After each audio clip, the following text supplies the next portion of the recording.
ইয়াজুজ মাজুজ সম্প্রদায় কারা এবং তারা কোথায় আছে, কখন তারা আত্মপ্রকাশ করবে? ভাইরা আমার, ইয়াজুজ এবং মাজুজ এদের সম্পর্কে আল্লাহ রাব্বুল আলামিন কোরআনে কারীমের সূরা কাহাফে আলোচনা করেছেন। ইয়াজুজ এবং মাজুজ এ দুটি সম্প্রদায় মানুষেরই একটা বিশেষ দুটি সম্প্রদায়। আদম আলাইহিস সালামের সন্তান আমরা যারা মানুষ হিসাবে পৃথিবীতে আছি, আমাদের পাশাপাশি অবিকল মানুষের মতোই মানুষেরই আরও দুটি বিশেষ ধরন আছে, যাদেরকে বলা হয়, একটাকে বলা হয় ইয়াজুজ আর একটা বলা হয় মাজুজ। এটা আদম আলাইহিস সালামের বংশেরই তিনটা ধারা বলতে পারেন। একটা হলো এই সাধারণ মানুষ, আর একটা হলো ইয়াজুজ এবং মাজুজ। তারাও মানুষেরই দুটি ধরন। এই ইয়াজুজ মাজুজ তাদের সংখ্যা সাধারণ মানুষের তুলনায় অনেক বেশি, এবং এই মানুষগুলো ইয়াজুজ মাজুজ তারা সাধারণ মানুষের উপরে জুলুম নিপীড়ন, তাদের অনেক শক্তি সামর্থ্য আছে, তারা যা খুশি তা করার মতো ওই রকম দৈহিক শক্তি আল্লাহ তাদেরকে দিয়ে রেখেছেন। তারা জুলুম নিপীড়ন করত। জুলকারনাইন নামক একজন শাসক ছিলেন হাজার হাজার বছর আগে। কোরআন সেই শাসকের ইতিহাস বর্ণনা করেছে। জুলকারনাইন শাসককে লোকজন মানুষেরা বলেছে যে ইয়াজুজ মাজুজ সম্প্রদায়রা আমাদের উপরে জুলুম অবিচার করে এবং ফিতনা ফাসাদ করে জমিনে, তাদেরকে কোনোভাবে নিয়ন্ত্রণ করা যায় না, সব তারা গ্রাস করে ফেলে সম্পদ। তাদের এই অবিচার থেকে, ফাসাদ থেকে আমাদের বাঁচাবার জন্য কোনো উদ্যোগ গ্রহণ করেন। তখন তাদেরকে কোনো একটা এলাকায়, সম্ভবত কোনো একটা পাহাড়ি এলাকায় তারা থাকতো, দিনের বেলায় এসে জুলুম করত। তারা যখন তাদের এলাকায় প্রবেশ করেছে, মানুষের সমাজে যেন আসতে না পারে, সাধারণ মানুষের সমাজে, তখন বিশাল বড় প্রাচীর নির্মাণ করেছেন, সম্ভবত পিতল দিয়ে, এই জুলকারনাইন বাদশাহ, এবং তার অপর প্রান্তে তারা আটকে গেছে, আর আসতে পারে না। কিয়ামতের আগে তারা সেই প্রাচীর ডিঙ্গিয়ে তারা আসবে। প্রতিদিনই তারা প্রাচীর ডিঙ্গানোর চেষ্টা করে, কিন্তু আল্লাহ তাআলার বিশেষ নির্দেশের কারণে তারা সেটি অতিক্রম করতে পারে না। ইমাম মাহদি দুনিয়াতে তার আত্মপ্রকাশ হওয়ার পর, দাজ্জালের আগমনের পর এবং ঈসা আলাইহিস সালামের দুনিয়াতে নাজিল হওয়ার পর 4 নম্বরের কিয়ামতের বড় আলামত, একেবারে কিয়ামতের খুব কাছাকাছি সময় ইয়াজুজ মাজুজের আবির্ভাব হবে। তারা আবারও দুনিয়াতে তাদের সেই স্বরূপে আবর্তিত হবে। যখন তারা এরকম অবস্থা করবে, আল্লাহ রাব্বুল আলামিনের কাছে সাধারণ মানুষ দোয়া করবে। আল্লাহ নবী ঈসা আলাইহিস সালাম যিনি তখন আসবেন, তিনি দোয়া করবেন। তখন সবার সম্মিলিত দোয়ার কারণে আল্লাহ রাব্বুল আলামিন বিশেষ ধরনের পোকা ইত্যাদি দিয়ে তাদেরকে রোগ বালাই দিয়ে তাদেরকে ধ্বংস করবেন। সমূলে তারা শেষ হবে কিয়ামতের আগে। এই ইয়াজুজ মাজুজ তারা আল্লাহর সৃষ্টি, তারা আছে।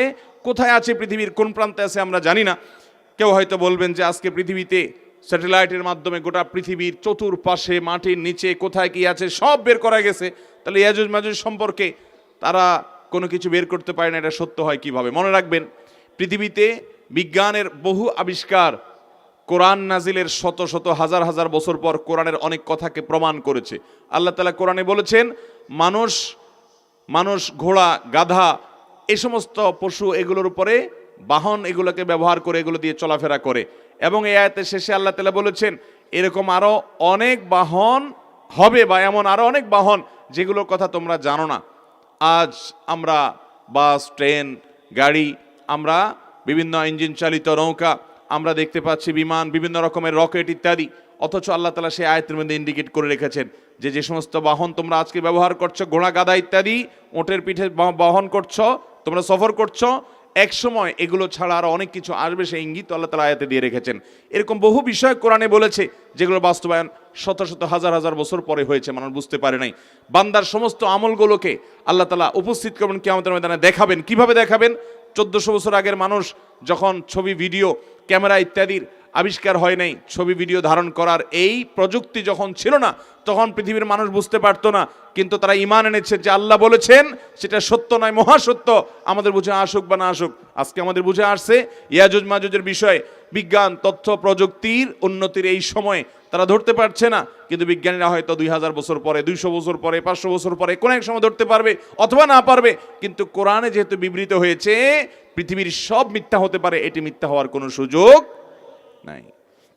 আমার মৌসুমি ধান পেয়েছি 40 মণ, যার মধ্যে থেকে খেতে লাগবে 15 মণের মতো প্রায়। আমার অতিরিক্ত ধান থেকে 25 মণ ধান থাকে 25 মণ, এর মধ্যে বাজার আবার পরিবারের চিকিৎসা আছে। প্রশ্ন হলো আমাকে কি 25 মণ ধানের জাকাত দিতে হবে কিনা? ভাইরা আমার, ফসলের জাকাত দেওয়া ফরজ, এটা আপনারা জানেন তো? বাবারা জানেন এটা? ফসলের জাকাত দিতে হয়। আমরা অনেকে জানি না। এই ভাই যে প্রশ্ন করেছেন 40 মণ ফসল হয়েছে, 40 মণ ফসল হয়েছে বলতে ধান, সব ফসলে যাকাত দিতে হয় না। যে ফসল আপনার সংরক্ষণ করে রাখা যায়, ওজন করে রাখা যায়, ওজন করা যায়, মাপা যায় এবং রেখে দেওয়া যায়, এ ধরনের ফসল, এগুলোর যাকাত দিতে হয়। এখন ধান এটা এরকম ফসল, অতএব ধানের যাকাত দিতে হবে। 40 মণ ধান হয়েছে, আপনার খোরাকিতে 15 মণ যাচ্ছে কি যাচ্ছে না এটা দেখার বিষয় না। যতটুকু হয়েছে উৎপাদন, যতটুকু টিকেছে ক্ষেত থেকে উঠার পর ফ্রেশ, এই সবগুলো, বিশেষ করে 40 মণ যখন হবে, নেশাব পরিমাণ যখন হবে, নেশাবের বেশি 40 মণটা, তখন সবগুলোর জাকাত দিতে হবে আপনাকে। এই 40 মণের জাকাত দিতে হবে, খোরাকিটা বাদ দেখে দিলে হবে না। এখন কতটুকু জাকাত দিবেন? যেহেতু আমরা বেশিরভাগ ক্ষেত আজকাল নিজেরা সেচ দিয়ে করি, সেচ দিয়ে যদি করেন তাহলে 20 ভাগের 1 ভাগ, অর্থাৎ প্রতি 100 কেজিতে 5 কেজি করে আপনাকে দিতে হবে, গরিবকে দান করে দিতে হবে। এবং যদি সেটা শুধুমাত্র আসমানে পানি থেকেই হয়, সেচ দেওয়া না লাগে, তাহলে সেক্ষেত্রে 10 ভাগের 1 ভাগ, অর্থাৎ 100 কেজিতে 10 কেজি করে গরিব দুঃখী অভাবী মানুষকে দান করে দিতে হবে। আমরা অনেক সময় এমনিই দান করি, কিন্তু জাকাত নিয়তে দান করি না। ফসলের জাকাত অনেকে দেয় না, এবং এটা যে ফরজ এ সম্পর্কে অনেকের ধারণা নেই, বিধায় ফসলের জাকাত দিতে হবে আমাদেরকে। আমাদের মসজিদের ইমাম অশুদ্ধ তেলাওয়াত করে, যদি ইমামের পিছনে সহিহ তেলাওয়াতকারী কেউ থাকে তাহলে তাদের নামাজ হবে কিনা? আমরা বললেও ইমামকে পরিবর্তন করতে পারছি না, এখন আমাদের করণীয় কি? ইমামের যদি বড় ভুল হয়, যেটাকে লাহানে জলি বলে, যেই ভুলের কারণে অর্থ পরিবর্তন হয়ে যায়, বিকৃত হয়ে যায়, তাহলে এই রকম ইমামের ইমামতি করা জায়েজ নাই। বিশেষ করে তার পিছনে যদি এমন কেউ থাকে যার তেলাওয়াত শুদ্ধ হয়, তাহলে নামাজ হবে না। কারণ যোগ্য লোক থাকতে, শুদ্ধ তেলাওয়াতকারী থাকতে অশুদ্ধ ব্যক্তির পিছনে নামাজ হবে। মসজিদ কর্তৃপক্ষের কর্তব্য এরকম ইমামকে পরিবর্তন করা, যদি তারা না করে তারা আল্লাহর কাছে গুনাহগার হবে। মুসল্লিদের উচিত এরকম ইমামকে পরিবর্তনের জন্য উদ্যোগ গ্রহণ করা।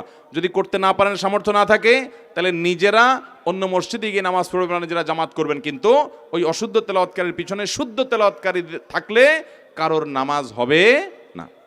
নিজের পিতামাতার দ্বারা অনেক নির্যাতিত হয়েছি, বড় হয়েও আমি সেসব ভুলতে পারি না, মনে মনে গালিগালাজ করি। এখনো আমার পিতা নামাজ পড়ে না, অশ্লীল কথাবার্তা বলে, যা আমার অত্যন্ত মানসিক, আমার জন্য পীড়াদায়ক। আমি কি করতে পারি? এই ভলান্টিয়াররা কুকুর আওয়াজ করছে, ভলান্টিয়াররা কি করে এখানে বসে বসে? আপনারা এগুলো দেখেন ডানে বামে, হয়তো কুকুর ডিস্টার্ব করছে, এগুলো সরান। এই যে প্রশ্ন, অনেক লোক আছে আমাদের সমাজে অমানুষ বাবা মার নির্যাতনের মুখোমুখি হয়েছেন। অনেক, যে বাবা মা খোদ নির্যাতন করছে, যদিও এর উল্টাটাই বেশিরভাগ হয়, কিছু কিছু ক্ষেত্রে এরকম হয়। আমরা তাদেরকে বলবো, যারা বাবা মা দ্বারা নির্যাতিত হয়েছেন, প্রথম কথা হলো, আপনার বাবা মা আপনার প্রতি অবিচার করার কারণে, জুলুম করার কারণে তারা আল্লাহর কাঠগড়ার আসামি হবে। অনেক বাবা মা মনে করে কি, যে আমি তো বাবা মা হয়ে গেছি, বিধায় সন্তানদের প্রতি যা খুশি তা করতে পারবো, আমার তো বোধহয় কোনো বিচার হবে না। মনে রাখবেন, সন্তান যদি বাবা মার হক নষ্ট করে তাদের যেমন বিচার হবে, ঠিক একইভাবে বাবা মা যদি সন্তানের হক নষ্ট করে তাদেরও বিচার হবে কি হবে না? আপনি সন্তানকে ভরণ পোষণ দেন নাই, জুলুম করেছেন, গালিগালাজ করেছেন, অত্যাচার অবিচার করেছেন, বৈষম্য করেছেন, একজনকে দিয়েছেন অন্যকে দেন নাই, আপনারও বিচার হবে। অতএব কোনো বাবা মা যদি অন্যায় করে থাকে, সন্তানদেরকে আমরা বলবো, আপনার বাবা মার অন্যায়ের কারণে আল্লাহ বিচার করবেন, আপনি গালমন্দ করে নিজের আমল নষ্ট করবেন না।